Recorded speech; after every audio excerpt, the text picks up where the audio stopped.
और इधर बीजेपी की तर्ज पर छत्तीसगढ़ कांग्रेस ने पहली बार मंडल अध्यक्षों की नियुक्ति कर दी। इस पूरे मामले में प्रदेश के गृह मंत्री और डिप्टी सीएम विजय शर्मा ने बड़ा बयान दिया है। उन्होंने ये कहा कि भाजपा को देखकर सीखना गलत नहीं है, लेकिन केवल नियुक्तियों से संगठन का भाव नहीं बदलता।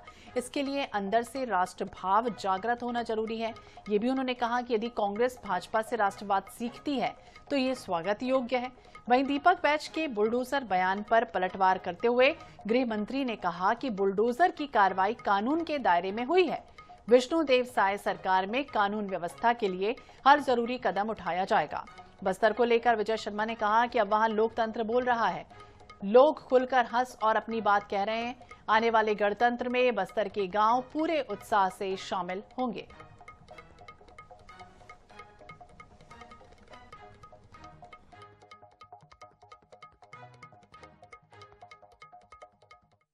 देखकर सीखना चाहिए। भाजपा के संगठन की ताकत समझ में आती है सबको, तो अगर वैसा कर रहे हैं समझ। लेकिन मसला ये है कि ऐसा कर देने से नहीं होता है, अंदर भाव बदलना पड़ता है, और भाव बदलने के लिए और दूसरी प्रक्रियाएं हैं, उसको भी समझना चाहिए, उस पर भी काम करना चाहिए।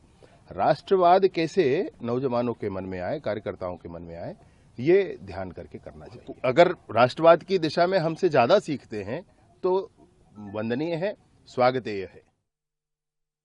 जो कार्यवाहियां हुई हैं वो कानून के दायरे में हुई हैं, और इस तरह के कृत्य वालों के साथ उनकी सभी बातों का, सभी आयामों का परीक्षण करना अच्छा है, किया ही जाएगा। विष्णुदेव जी की सरकार है। स्पष्टता अपनी बात में नहीं रखते, हर बात पर विरोध करते हैं। विरोध के लिए विरोध करना है, अगर इस भाव पर चलेंगे तो प्रामाणिकता नहीं रह जाएगी। बस्तर की जनता के साथ मुझे आज नारायणपुर आप भी जा रहा हूँ, मैं प्रतिदिन ये देखता हूँ, जब भी वहां जाता हूँ, गांव में लोग खुलकर हंसने लगे हैं, गांव के लोग अपनी बात कहने लगे। अब आप बस्तर में जाएं किसी सुदूर वनांचल क्षेत्र में, तो लोग समूह में आकर के अपनी बात रखने लगे। ये बड़ा ही हर्ष का, बड़ा ही गर्व का विषय है। अब बस्तर में लोकतंत्र बोल रहा है। अब बस्तर में इस गणतंत्र में, इस 26 जनवरी में मैं सोचता हूं कि सारे ही बस्तर के गांव उत्साह के साथ सम्मिलित होंगे।